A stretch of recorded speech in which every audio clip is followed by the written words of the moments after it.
ഈരാറ്റുപേട്ടയിൽ കാർഷിക ഉൽപ്പന്ന വിപണന കേന്ദ്രത്തിന് തറക്കല്ലിട്ടു. ഹൂണാർ ക്ലബിന്റെയും വനിതാ നൈപുണ്യ വികസന കേന്ദ്രത്തിന്റെയും നിർമ്മാണോദ്ഘാടനം കേന്ദ്രമന്ത്രി ജോർജ് കുര്യൻ നിർവഹിച്ചു. ന്യൂനപക്ഷ ക്ഷേമത്തിനായുള്ള കേന്ദ്ര സംസ്ഥാന സർക്കാരുകളുടെ സംയുക്ത പദ്ധതിയായ പ്രധാനമന്ത്രി ജനവികാസ് കാര്യക്രം നടപ്പാക്കുന്നതിൽ സംസ്ഥാന സർക്കാർ അഭിനന്ദനാർഹമായ പങ്കാണ് വഹിക്കുന്നതെന്ന് ജോർജ് കുര്യൻ പറഞ്ഞു. പ്രധാനമന്ത്രി ജനവികാസ് കാര്യക്രം പ്രകാരം 10 വർഷത്തിനിടെ 11 ലക്ഷം സംരംഭങ്ങൾ തുടങ്ങിയെന്നും കേന്ദ്രമന്ത്രി പറഞ്ഞു. 25% ന്യൂനപക്ഷങ്ങളായിരിക്കണം ആ പ്രദേശത്ത്. നടപ്പിലാക്കുന്ന പദ്ധതി ആ പ്രദേശത്തെ ജനങ്ങൾക്ക് മുഴുവൻ വേണ്ടിയുള്ളതാണ്. അപ്പൊ ആ പദ്ധതിയാണ് ഈ ജൻവികാസ് കാര്യക്രം എന്ന രീതിയിൽ വരുന്നത്.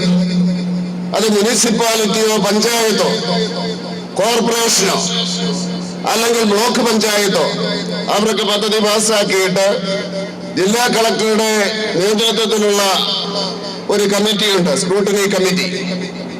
അവര് പാസ്സാക്കിയിട്ട് ചീഫ് സെക്രട്ടറിക്ക് കൊടുക്കണം. ചീഫ് സെക്രട്ടറിയും പാസ്സാക്കി കഴിഞ്ഞാൽ കേന്ദ്രത്തിലേക്ക് അയച്ചു കഴിഞ്ഞാൽ 60% പൈസ കിട്ടും.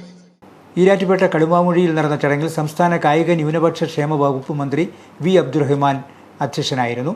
കേന്ദ്ര സഹായത്തോടെയുള്ള PMJK പദ്ധതി കേരളത്തിൽ നല്ല രീതിയിൽ പുരോഗമിക്കുന്നുവെന്ന് അദ്ദേഹം പറഞ്ഞു.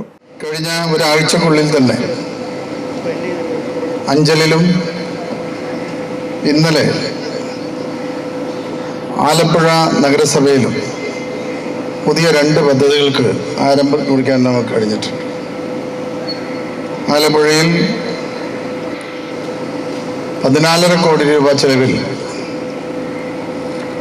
വുമൻസ് ഫെസിലിറ്റേഷൻ സെന്റർ, അവിടെ ഏറ്റവും സുന്ദരമായിട്ടുള്ള ബീച്ചിനോട് അടുത്ത സ്ഥലത്ത് നമ്മൾ തുടങ്ങുകയാണ്. 4 നില കെട്ടിടം.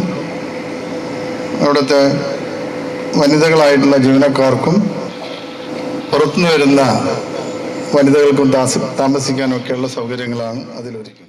ആന്റോ ആന്റണി MP, സെബാസ്റ്റ്യൻ കുളത്തുങ്കൽ MLA എന്നിവർ വിശിഷ്ടാതിഥികളായിരുന്നു. ജില്ലാ collector John V. Samuel report അവതരിപ്പിച്ചു. ഈരാറ്റുപേട്ട നഗരസഭാധ്യക്ഷ സുഹ്ര അബ്ദുൽ ഖാദർ, ഈരാറ്റുപേട്ട നഗരസഭ വൈസ് ചെയർമാൻ മുഹമ്മദ് ഇല്യാസ്, ജില്ലാ planning officer MP Anilkumar, deputy planning officer PA അമാനത്ത് എന്നിവർ പ്രസംഗിച്ചു.